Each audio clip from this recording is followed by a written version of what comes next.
E agora, você acompanha pela Rádio Rio de Janeiro o programa Estudo das Obras de André Luiz.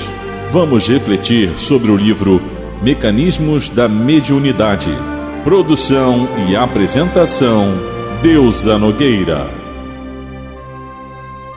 Alô, queridos amigos, ouvintes da Rádio Rio de Janeiro, dando continuidade ao estudo da obra de André Luiz, nesse momento, o mecanismo da mediunidade, a gente estava vendo no capítulo anterior, no programa anterior, capítulo 7º, que fala sobre a analogia de circuito. E ele vinha falando do circuito elétrico, do circuito hidráulico, né? E do circuito mediúnico. E aí a gente estava no expressões de analogia. Nós não tivemos tempo de ver todas as expressões, então a gente vai só fazer uma recapitulada desse trecho para a gente emendar na letra C, D, né? E ele coloca assim: aplicando os conceitos expendidos atrás aos nossos estudos da mediunidade, recordemos a analogia existente entre os circuitos hidráulico, elétrico e mediúnico, nas seguintes expressões. Letra A: curso d'água, fluxo elétrico, corrente mediúnica. Letra B: pressão hidráulica, diferença de potencial elétrico, determinando harmonia, sintonia psíquica. E aí, nesse momento, nós vamos para a letra C, em que ele coloca obstáculos na intimidade do encanamento, resistência elétrica do circuito através dos condutores, inibições ou desatenções do médium, dificultando o equilíbrio do circuito mediúnico. Então, nós até falamos no programa passado sobre obstáculos que muitas vezes existem no encanamento. Maltrato, ferrugem, e mesmo algum objeto, algum animal, algo que vai interromper esse curso da água, né? E ele coloca resistência elétrica no circuito. Muitas vezes há um problema qualquer que vai impedir o fluxo da eletricidade, da energia elétrica. E aí ele vai trazendo para o circuito mediúnico inibições ou desatenções do médium, dificultando o equilíbrio no circuito mediúnico. Vamos ver, meus amigos, que inibições são essas? Muitas vezes o medo, e eu tenho sobre isso um fato bem interessante de uma querida, essa querida foi evangelizanda. Ela nasceu em uma família espírita, uma família há muito tempo espírita, então ela conheceu a doutrina espírita só. E ela é médium. E naquele momento ela fala assim: tia Deusa, eu preciso conversar com a senhora sobre essa questão. Eu sei que tem a mediunidade, né? Eu venho de família espírita, a minha família trata essa questão da mediunidade de forma muito tranquila, inclusive eu tenho estudo e tudo, mas a senhora sabe, eu tenho, assim, um medo, é alguma coisa tão séria que quando eu passo por uma casa, e aí ela até colocou, né? Essas casas que vendem materiais de culto afro-brasileiro, olha, mas é uma coisa que me dá um pavor, é uma situação que eu chego a arrepiar e às vezes eu chegava até a chorar. Olha só. E isso, ela foi indicada para a tarefa mediúnica.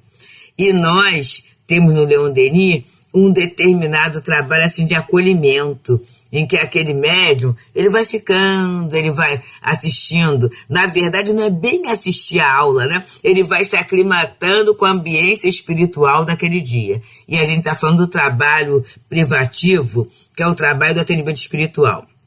E ela foi ficando, e ela foi ficando, e ela foi ficando. E aí, com o tempo, fazia o casamento, aí veio uma gravidez, né? Aí daqui a pouco uma outra gravidez, uma terceira gravidez. Então foi havendo um tempo para ela se aclimatar. Então olha a própria lei de Deus, a própria lei da vida oferecendo isso. até o momento em que ela foi se sentindo segura para assumir o trabalho mediúnico. Tivemos também uma outra companheira, e essa companheira fala sempre assim, a paciência da deusa, porque na verdade ela tinha todos os requisitos já para entrar no trabalho, tudo certinho, os cursos todos feitos, trabalhadora da casa e tudo. Mas cada vez que estava na hora de ir para uma nova turma, ela fala assim, eu ainda não me sinto segura, eu vou ficar mais um pouco. Eu ainda não me sinto segura. E a gente foi dando esse tempo, por quê, gente? Não é o tempo humano, é o tempo da própria alma trabalhar essas inibições. E por que vem isso? E aí, certa feita, o altivo falou assim, alguns de vocês sofreram muito em função da mediunidade. E a gente sabe, né, que a mediunidade, ela não é invenção da doutrina espírita, ela vem através dos tempos. E ela sofreu muitos preconceitos, ela sofreu muita dificuldade. Eu estou lembrando de um querido amigo também evangelizando, em que ele estava na Espanha.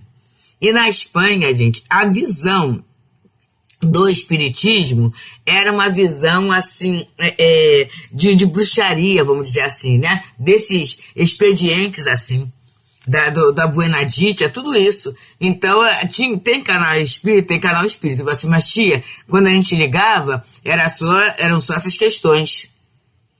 E aí foi quando ele foi levando para lá assim as palestras, os trabalhos, né? E as pessoas não conhecem. Digo, o grande público, não conhecia o que era a doutrina espírita. Então, vamos pensar bem, nesses ambientes, aquele médium, principalmente aquele médium que apresenta a mediunidade de uma forma ostensiva, ele é visto de uma forma preconceituosa. E a gente lembra da expressão de Einstein, que eu até li hoje sobre isso, que ele fala, é bem mais fácil a gente desintegrar um átomo do que um preconceito. Então são esses preconceitos. E é claro, meus queridos, que aquela alma que passa pela questão do preconceito, ela sofre. Quem é que não sofre pelo preconceito? Ela sofre muito. Então, ela em algum momento reencarnatório, eu sofri preconceito em função de ser médium, em função dessa percepção espiritual. Quando eu reencarno, eu posso trazer essas inibições, que é o quê, gente? O que é inibir? É a gente se encolher, a gente ter medo de se abrir para esse aspecto, para essa faculdade. Então, muitas vezes o médium traz essa inibição e isso vai dificultar o intercâmbio mediúnico, o circuito mediúnico, embora ele aconteça. E aí ele vai acontecer de uma forma dolorosa. É a chamada mediunidade atormentada, porque a criatura impõe uma resistência naquilo que seria natural, que seria o fluxo. Então ele fala da inibição, mas ele fala também da desatenção do médium, desatenções do médium. A espiritualidade, bem antes da pandemia, bem antes desse período, ela vinha nos alertando que nós médiuns estávamos desatentos. Porque para eu interpretar o outro, para eu passar uma mensagem, eu vou ter que ter a sintonia. E a sintonia vai exigir o quê? Novamente vamos falar, silêncio, recolhimento, atenção. Muitas vezes o médium acha que ele só é médium na hora que ele está na sala mediúnica. E aí ele fica desatento por todo esse movimento que ocorre sempre no dia a dia da sua vida, que não é uma atividade mística. E quando está lá no Evangelho que a mediunidade é coisa santa e deve ser exercida religiosamente, santamente, é porque é um convite de atenção às influenciações na nossa vida, no nosso dia a dia. Mas muitas vezes a gente se distrai e muito, meus amigos. E quando eu falo a gente, somos todos nós mesmos. A gente perde essa essa vigilância, essa atenção. E aí a gente é influenciado, muitas vezes de uma forma totalmente conturbada, desequilibrada, e aí a gente dificulta esse equilíbrio no circuito mediúnico, através de preocupações desnecessárias, muitas vezes até oferecendo ao noticiário um tempo maior do que aquele. A gente sempre fala, né? As notícias são repetidas, principalmente as grandes catástrofes, que muitas vezes ocupam um dia todo em determinadas emissoras. E aí a pessoa fica, ela vê de manhã, ela vê de tarde, ela vê de noite, ela sabe os detalhes, tudo isso, e daqui a pouco ela vai se impregnando daquela ideia, a chamada monoideia, e se abre um campo obsessivo. Esse campo obsessivo vai ser um obstáculo a esse equilíbrio dentro do circuito mediúnico. Nós vivemos um momento, na nossa civilização, é um momento civilizatório mesmo, em que os estímulos são diversos. Nós temos os estímulos visuais, estímulos sonoros, estímulos olfativos, né? Então são muitos estímulos. E se a gente não tiver cuidado, a gente entra nessa desatenção. Nós não ouvíamos muito falar na questão do déficit de atenção, da hiperatividade, o TDAH, a gente não ouvia falar muito isso, embora já houvesse. Mas vamos pensar bem, há um tempo atrás, algumas décadas atrás, os estímulos eram menores. Eu digo em termos do geral, né? Sempre haveria aquele grupo que teria acesso, mas o acesso a esses estímulos dos 5 sentidos eram bem menores.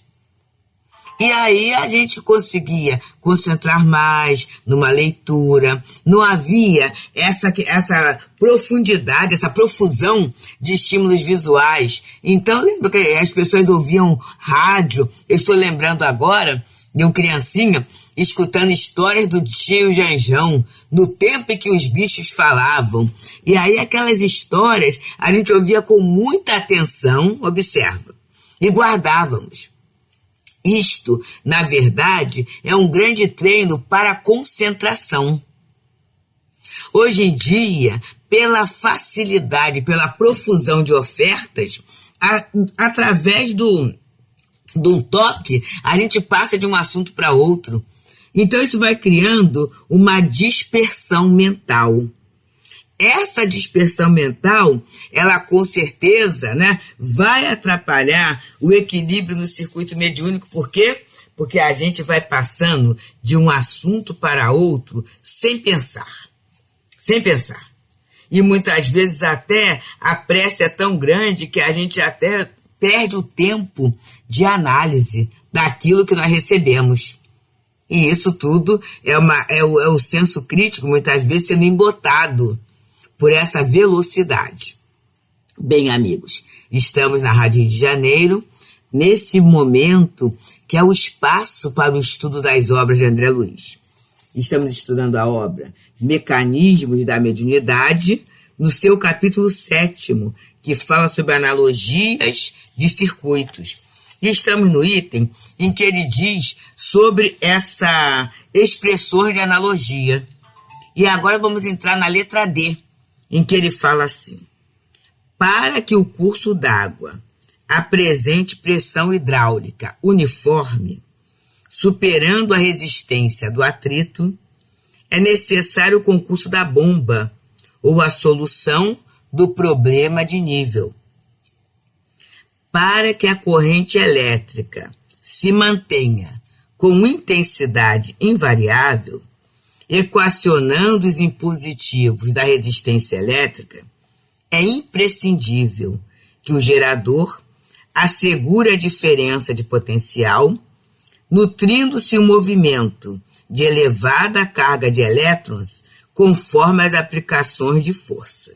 Então, ele está trazendo aqui a parte hidráulica, a gente sabe das bombas, para manter aquela pressão, e a questão da resistência elétrica também, porque se houver um problema qualquer, a gente não vê que às vezes é bem simples isso. Queima a resistência do chuveiro. Queimou a resistência por quê? Porque houve uma variação na intensidade. Já vimos que às vezes, quando falta a luz, a gente é recomendado que a gente desconecte os nossos eletrodomésticos. Agora, até nessa questão da crise hídrica, a gente está vendo, já começando os anúncios dos no-breaks, dos estabilizadores. Para quê? Para se houver uma queda, uma falta, a gente não perca os nossos aparelhos e não perca até muitas vezes os dados que estão armazenados no computador. Então é isso. Então tem sempre um elemento, um recurso para manter a estabilidade, o fluxo da corrente. Aí, não é analogia com a questão mediúnica? Então ele vai nos trazendo assim. E para que se garanta a complementação do circuito mediúnico, com a possível anulação das deficiências de intercâmbio, é preciso que o médium ou os médiuns, em conjunção para determinada tarefa, se consagrem de boa mente à manutenção do pensamento constante de aceitação ou adesão ao plano da entidade ou das entidades da esfera superior que se proponham a utilizá-los em serviço de elevação e socorro. E aqui é muito sério, meus amigos.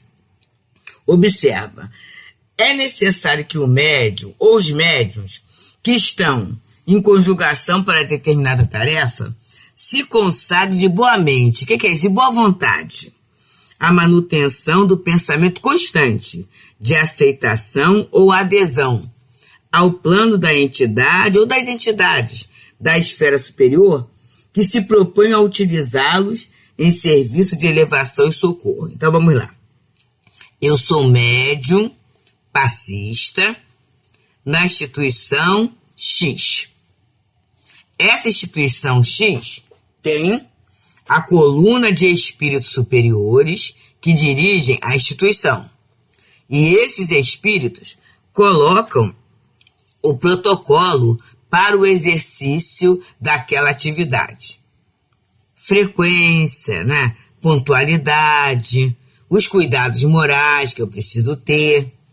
Está ligado à casa não apenas no momento da atividade mediúnica, mas fazer um estudo, participar de alguma outra tarefa voluntária na casa. Tudo isso, meus queridos, são formas da gente estabelecer esse circuito.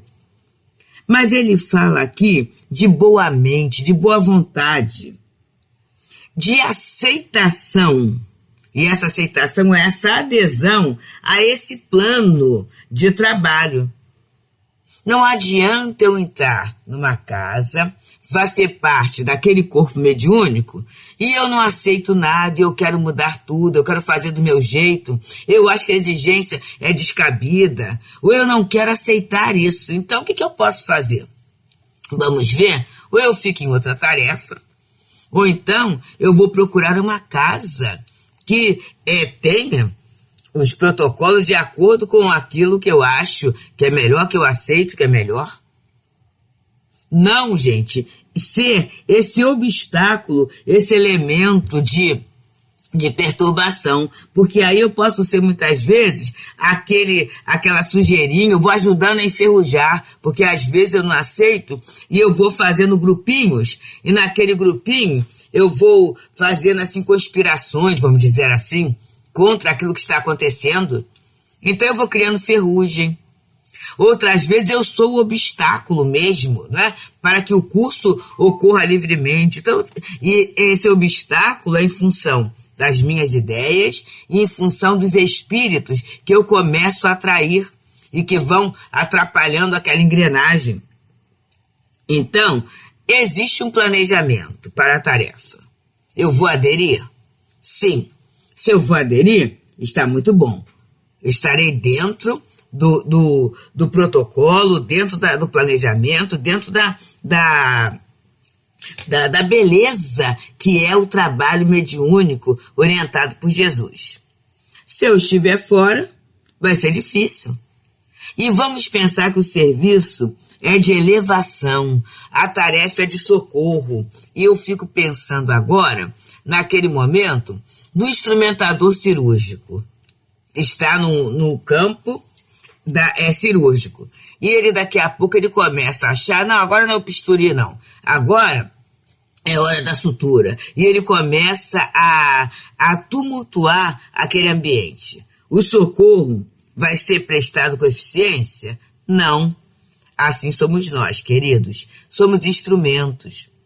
Mas não somos instrumentos passivos, somos instrumentos ativos. E a nossa atividade vai se consolidar pela essa manutenção do pensamento constante de aceitação a esse plano.